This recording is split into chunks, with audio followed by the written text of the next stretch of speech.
Hello everyone, welcome to success with Rai academy. 29 जून 2024 के दैनिक जागरण के राष्ट्रीय संस्करण को आज के इस वीडियो में हम डिस्कस करेंगे। तो चलिए वीडियो को स्टार्ट करते हैं। और यहाँ पर जो सबसे पहली न्यूज़ प्रमुखता से प्रकाशित की गई है वो है स्पोर्ट्स न्यूज़। स्पोर्ट्स न्यूज़ में सबसे पहले है भारतीय बेटियों ने टेस्ट क्रिकेट में लगाई रिकॉर्ड की झड़ी। एक नहीं 3 रिकॉर्ड बने हैं, उसको यहाँ पर बताया गया है।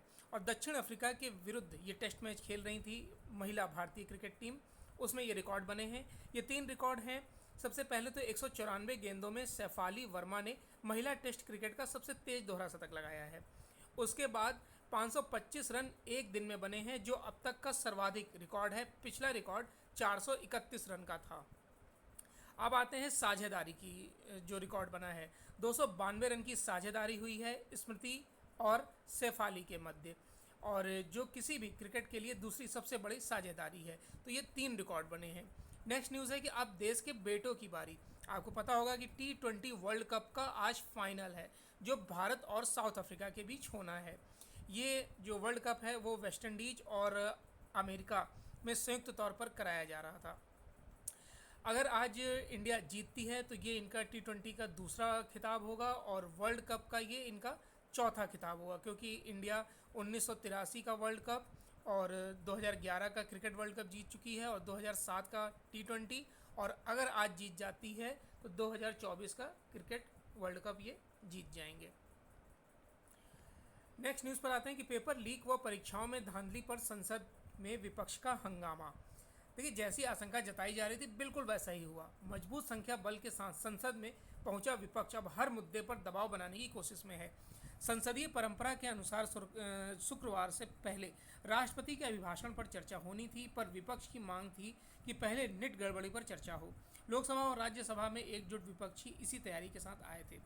नतीजा यह हुआ कि संसद की कार्रवाई लगातार ठप होती गई। राज्यसभा में तो चर्चा की शुरुआत हो गई, पर लोकसभा को दिन भर के लिए स्थगित करना पड़ा। तनातनी इतनी थी कि राज्यसभा में विपक्ष के नेता और कांग्रेस अध्यक्ष मल्लिकार्जुन खड़गे बेल में नहीं पहुंच पाए, और सभापति जो थे जगदीप धनखड़ ने इसे संसदीय परंपरा का अपमान बताया और कहा कि भारतीय संसद का गौरवमयी इतिहास आज दागी हो गया। विपक्ष के हंगामे के चलते जहां लोकसभा में राष्ट्रपति के अभिभाषण पर धन्यवाद प्रस्ताव पर चर्चा नहीं हो सकी और उसे दिन भर के लिए स्थगित करना पड़ा, वहीं राज्यसभा में परीक्षा में गड़बड़ी और पेपर लीक पर अलग से चर्चा की मांग स्वीकार नहीं किए जाने पर पहले तो काफ़ी देर तक विपक्ष ने वेल में आकर नारेबाजी की, बाद में सदन का बहिष्कार कर दिया। एक घटना हुई है भारी वर्षा से IGI airport, Indira Gandhi international airport पर फोरकोट की छत गिर गई है और उसमें एक की मौत हो गई है। देश की राजधानी दिल्ली में शुक्रवार को जो तेज वर्षा हुई उसके कारण ये घटना हुई है, जिसमें एक लोग की मौत हो गई है। आप पिक में देख सकते हैं।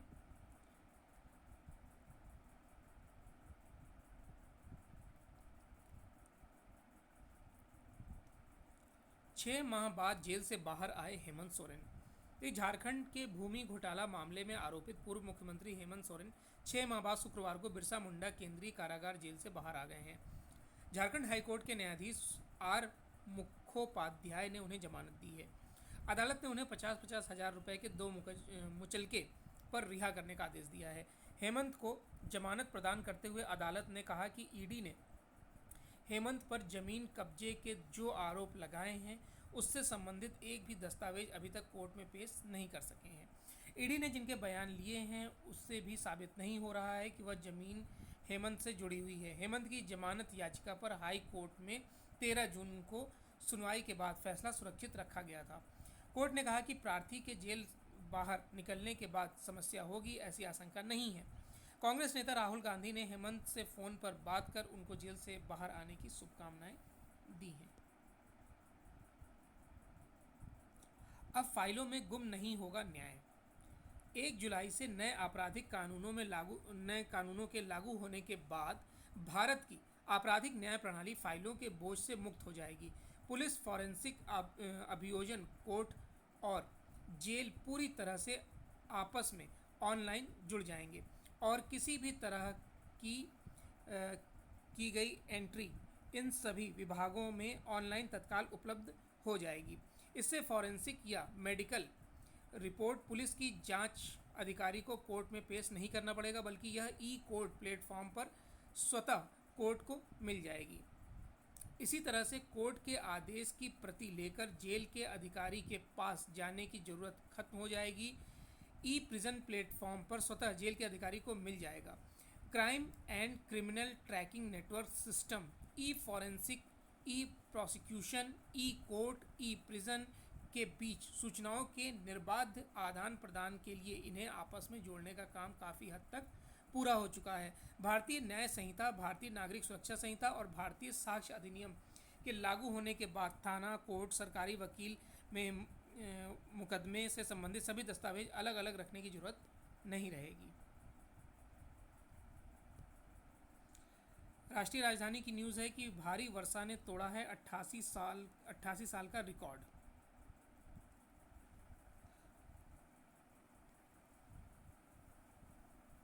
इसी के तहत 2 माह तक अधिकारियों की छुट्टी भी रद्द कर दी गई है और आपातकालीन नियंत्रण कक्ष बैठाया गया है। और जलवायु परिवर्तन का असर राजधानी में दिख रहा है, ऐसी न्यूज़ है।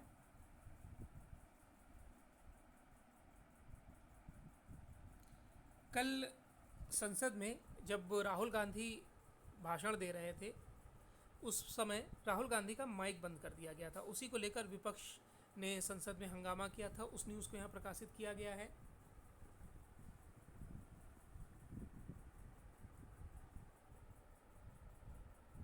नेट पेपर लीक मुद्दे पर रचनात्मक बहस चाहता है इंडी गठबंधन, राहुल गांधी।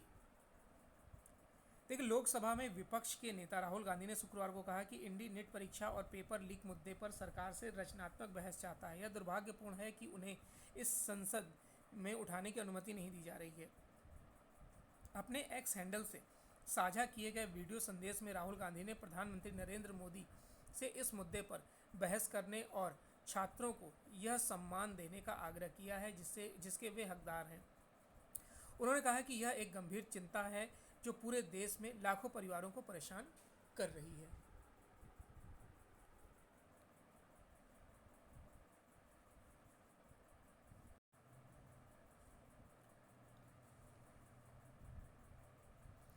हम अगले भारत रूस शिखर सम्मेलन की कर रहे हैं तैयारी। देखिए, विदेश मंत्रालय ने शुक्रवार को कहा कि इस समय अगले भारत रूस शिखर सम्मेलन की तैयारियां चल रही हैं। विदेश मंत्रालय के प्रवक्ता रणधीर जायसवाल ने पत्रकारों से बात करते हुए कहा कि रूसी परिसंघ के साथ द्विपक्षीय शिखर सम्मेलनों की एक स्थापित व्यवस्था है। अब तक ऐसी 21 बैठकें हो चुकी हैं। हम अगले शिखर सम्मेलन के आयोजन की तैयारी कर रहे हैं। हम जितनी जल्दी हो सकेगा आपके साथ तारीखों को साझा करेंगे। जायसवाल की टिप्पणी ऐसे समय आई है जब कुछ दिन पहले ही मॉस्को में क्रेमलिन के एक अधिकारी ने कहा कि प्रधानमंत्री नरेंद्र मोदी की रूस यात्रा के लिए तैयारियां चल रही हैं। रूसी राष्ट्रपति के सहायक यूरी उशाकोव ने मंगलवार को कहा कि हम प्रधानमंत्री मोदी की यात्रा की तैयारी कर रहे हैं। हम अभी तारीखों के बारे में नहीं बता सकते क्योंकि तारीखों की घोषणा दोनों पक्षों की सहमति से की जाती है। किसानों की समस्याओं पर सभी राज्यों के कृषि मंत्रियों से चर्चा करेंगे शिवराज सिंह चौहान, जो कि केंद्रीय कृषि मंत्री हैं, और ये 1 जुलाई से सभी राज्यों के कृषि मंत्रियों के साथ बैठक कर उनके राज्य में किसानों और खेती की समस्याओं पर चर्चा करेंगे। पंजाब के कृषि मंत्री गुरमीत सिंह खंडिया 9 जुलाई को राज्य की दिक्कतों को लेकर उनसे बातचीत करेंगे। यह बैठक इसलिए भी महत्वपूर्ण है क्योंकि पिछले 4.25 महीनों से भाकियू, सिद्धपुर और किसान मजदूर संघ कमेटी के साथ कुछ किसान संगठनों ने सभी 23 फसलों पर न्यूनतम समर्थन मूल्य देने और खरीद को 100% यकीनी बनाने के लिए दिल्ली चलो का नारा दिया है। अमेरिकी रिपोर्ट, वोट बैंक राजनीति से प्रेरित।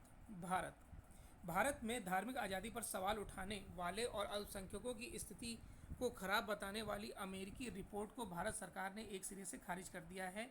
अमेरिकी विदेश मंत्रालय की तरफ से एक दिन पहले जारी इस रिपोर्ट को भारतीय विदेश मंत्रालय ने काफ़ी ज़्यादा पूर्वाग्रही और वोट बैंक की राजनीति से प्रेरित बताया है। भारत ने यह भी कहा है कि अमेरिकी रिपोर्ट में जानबूझकर कुछ घटनाओं का चयन किया गया है, जबकि भारतीय कानून के तहत इस तरह की घटनाओं के खिलाफ जो कदम उठाए गए हैं उसे नज़रअंदाज नहीं किया जा सकता है। जमालपुर की रेलवे इंजीनियरिंग रेजिमेंट होगी बंद। रक्षा मंत्रालय ने रेलवे से सामंजस्य बैठाते हुए 1949 यानी कि 1949 में किया था रेलवेज टेरिटोरियल आर्मी का गठन। शांति काल में आपात स्थिति से निपटने के लिए की जाती थी तैयारी। देखिए, बिहार के मुंगेर जिले के जमालपुर स्थित 969 railway engineering regiment territorial army camp, जिसे टीए शॉर्ट फॉर्म में बोला जाता है, को प्रशासकीय अधिकार ने बंद करने का निर्णय लिया है। देश की सुरक्षा पर आंच आने की स्थिति में रक्षा मंत्रालय ने रेलवे से सामंजस्य बैठाते हुए रेलवेज टेरिटोरियल आर्मी का गठन 1949 में किया था। जमालपुर रेजिमेंट 1950 में अस्तित्व में आई थी। यह देश की 6ठी रेजिमेंट है। इस रेजिमेंट में जमालपुर कारखाना में कार्यरत रेल कर्मियों को सेना का प्रशिक्षण दिया जाता था ताकि समय आने पर यह काम आ सके। जमालपुर रेल कारखाना में कभी गोला बारूद का भी निर्माण होता था। यहाँ की कैंटीन भी बंद हो जाएगी। जमालपुर स्थित कैंटीन में सेवानिवृत्त सैनिकों को फायदा होता था। रेल मंत्रालय ने रक्षा मंत्रालय से सहमति मिलने के बाद यह फैसला लिया है।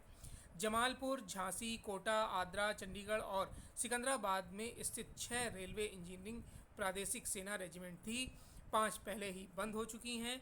जमालपुर एक लौती रेजिमेंट बची है, अब इसे भी बंद किया जाएगा। यहाँ कर्नल पदाधिकारी से लेकर जवानों की कुल संख्या 1500 थी। अब यह संख्या मात्र 50 रह गई है। सितंबर तक पूरी रेजिमेंट खाली करने का निर्देश दिया गया है।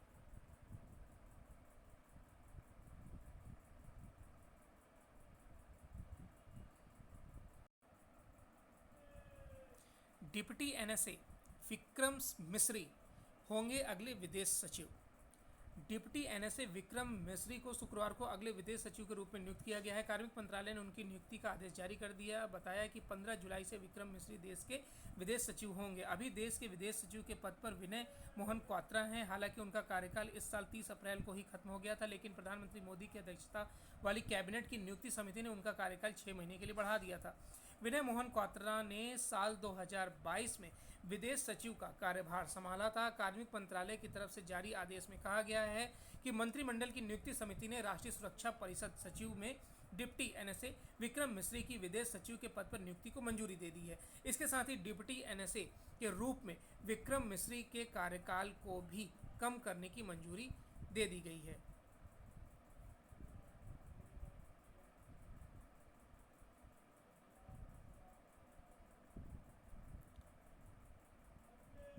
देखिए, नवनियुक्त जो विदेश सचिव हैं विक्रम मिश्री कूटनीतिक में माहिर माने जाते हैं, खासकर चीन के मामले में। लेकिन एक रोचक तथ्य यह भी है कि सिविल सेवा में आने से पहले उन्होंने 3 साल तक विज्ञापन के क्षेत्र में भी हाथ आजमाया है। कह सकते हैं कि वह विज्ञापन की दुनिया से निकलकर कूटनीति के धुरंधर बने हैं।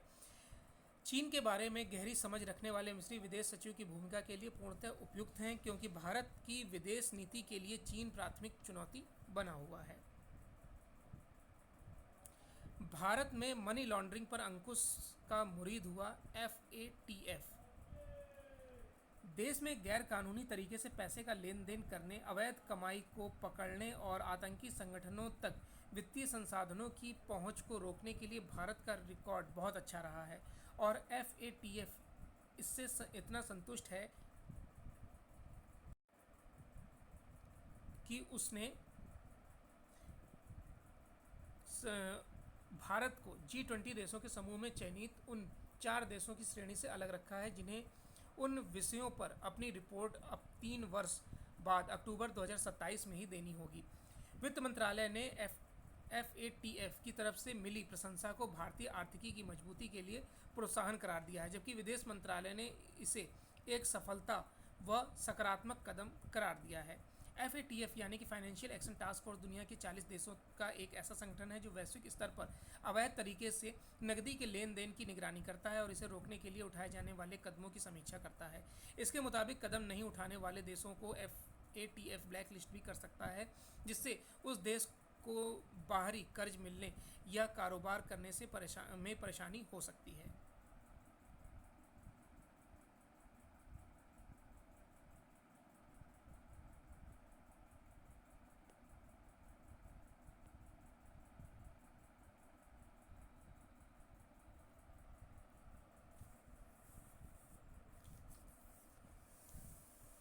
नेक्स्ट पेज है एडिटोरियल पेज। एडिटोरियल पेज पर पहला आर्टिकल है कि भारतीय हितों के समक्ष नया संकट। यह आर्टिकल लिखा गया है पूर्व सैन्य एवं प्रशासनिक अधिकारी कैप्टन आर विक्रम सिंह द्वारा। संसद के दोनों सदनों को संबोधित करते हुए राष्ट्रपति द्रौपदी मुर्मू ने विघटनकारी शक्तियों से सावधान रहने की जो आवश्यकता जताई है, उससे भले ही इन शक्तियों की ओर संकेत न किया गया हो, लेकिन ऐसी शक्तियों की ओर गंभीरता से ध्यान दिया जाना चाहिए। इन दिनों म्यांमार भीषण गृह युद्ध से जूझ रहा है। बीते दिनों नई दिल्ली में म्यांमार के उप प्रधानमंत्री यू थॉन श्वे ने विदेश मंत्री एस जयशंकर से गंभीर चर्चा की। म्यांमार की सैन्य सरकार ने फरवरी 2021 में निर्वाचित चांसलर आंग सांग सू की सरकार को बर्खास्त किया था। सैन्य सरकार के खिलाफ ताज़ा विद्रोह उसका ही परिणाम जान पड़ता है। बांग्लादेश की प्रधानमंत्री शेख हसीना भी बीते दिनों भारत की यात्रा पर थीं। उन्होंने कुछ दिन पूर्व एक बड़ा बयान दिया था कि एक बड़ी शक्ति म्यांमार एवं बांग्लादेश के हिस्से को लेकर एक ईसाई राज्य स्थापित करने की योजना बना रही। उन्होंने यह भी कहा था कि उन पर सेंट मार्टिन द्वीप लीज पर देने का दबाव है। पश्चिम देश के एक प्रतिनिधि ने उनसे कहा कि यदि वह सहयोग करेंगी तो उनके चुनाव पर कोई आपत्ति नहीं होगी, अन्यथा उनके लिए बहुत बड़ी समस्याएं खड़ी हो जाएंगी। ध्यान रहे कि बांग्लादेश के सेंट मार्टिन आइलैंड को लीज पर लेने के लिए अमेरिकी दबावों की बात खूब सामने आई थी।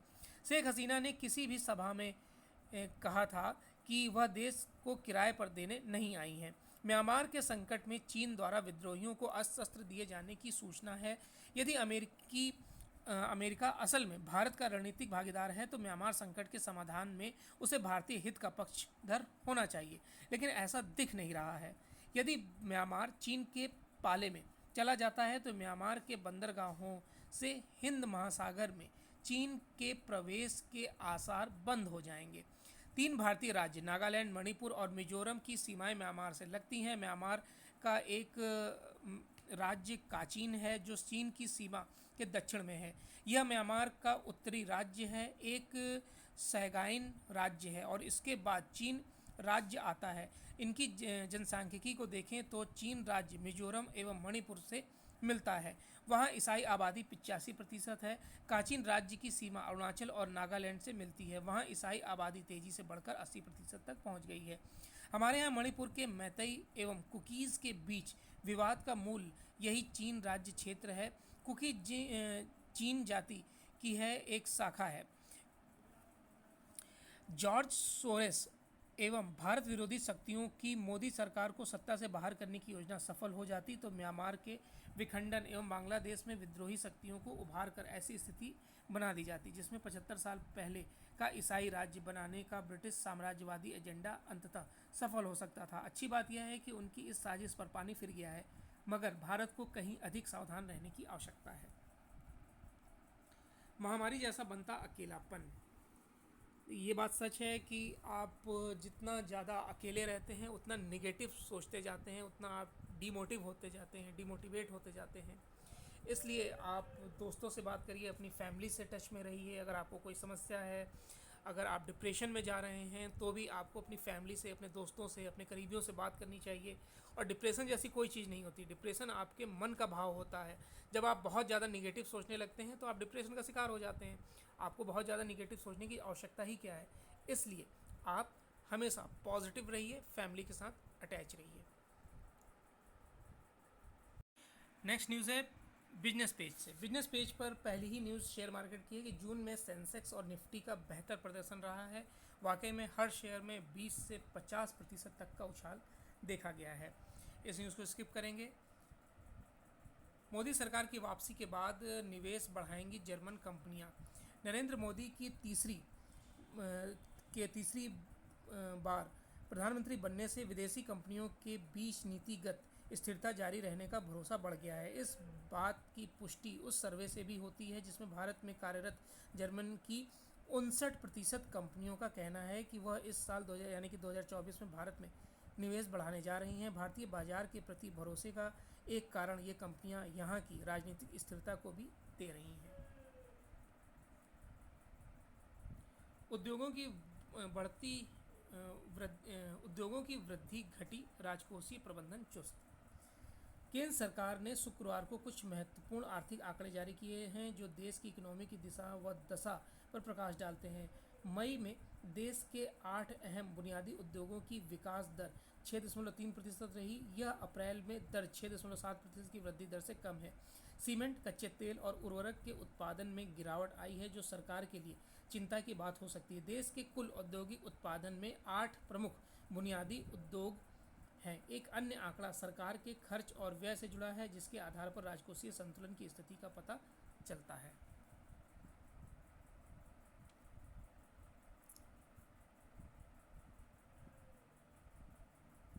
बहस में बाइडेन और ट्रंप ने एक दूसरे को सबसे खराब राष्ट्रपति बताया। स्किप करेंगे। ईरान में नए राष्ट्रपति को चुने जाने के लिए लोगों ने किया मतदान। हेलीकॉप्टर दुर्घटना में इब्राहिम रईसी की मौत के बाद देश के नए राष्ट्रपति के चुनाव के लिए ईरानियों ने शुक्रवार को मतदान किया। राष्ट्रपति पद की दौड़ में 4 उम्मीदवार शामिल हैं। मतदाताओं ने कट्टरपंथी उम्मीदवार और सुधारवादी मसूद पेजेश्कियान के बीच एक विकल्प के चुनने के लिए मतदान किया है। इस बार रईस जलीली, अली राजा जकानी, आमिर हुसैन काजीजादेह, मोहम्मद बाकर, मुश्ताक पोरमोहद्दीन और मसूद पेजेश्कियान को चुनाव लड़ने की मंजूरी दी गई है। भारतवंशी पूजा नैन्सी को फ्रांस का विशेष सम्मान। भारतीय मूल की लेखिका पूजा नैन्सी और एक अन्य शख्स इयान हैक को सिंगापुर और फ्रांस के बीच सांस्कृतिक सहयोग में महत्वपूर्ण भूमिका निभाने के लिए फ्रांसीसी सांस्कृतिक मंत्रालय द्वारा knights of the order of orders art and letters से नवाजा गया है। सिंगापुर में फ्रांस के राजदूत मिन दी तोंग ने सिंगापुर के मंत्री एडविन टोंग की उपस्थिति में शुक्रवार शाम को नैन्सी और हैक को यह पुरस्कार प्रदान किया है। चिनफिंग को याद आए पंचशील के सिद्धांत। चीन के राष्ट्रपति शी चिनफिंग ने 70 साल पहले भारत के साथ हुए पंचशील समझौते की याद की है। पूर्वी लद्दाख और कई स्थान पर भारतीय जमीन पर कब्जा किए बैठा चीन अब विदेश में उस समझौते पर चलने की अपेक्षा कर रहा है, जिसका पहला बिंदु संप्रभुता और क्षेत्रीय अखंडता का सम्मान है। चिनफिंग ने विश्व में चल रहे टकराव को खत्म करने के लिए पंचशील के शांति समझौता सहअस्तित्व के सिद्धांत का अनुसरण करने की वकालत की है। ये पेरू की राष्ट्रपति हैं डीना बोलुआर्ट।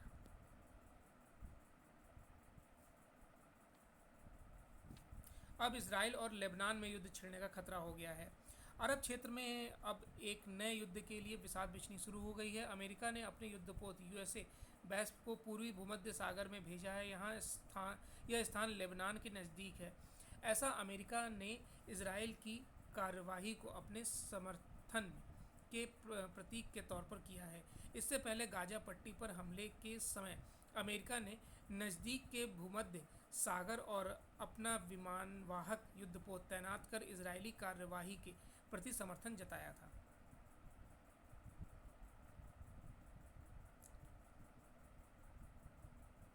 चलिए, तो ये आज का यानी 29 जून 2024 का दैनिक जागरण का राष्ट्रीय संस्करण था। आई होप आपको वीडियो अच्छा लगा होगा। अगर वीडियो अच्छा लगा हो तो लाइक और शेयर कर दीजिएगा। वीडियो देखने के लिए धन्यवाद।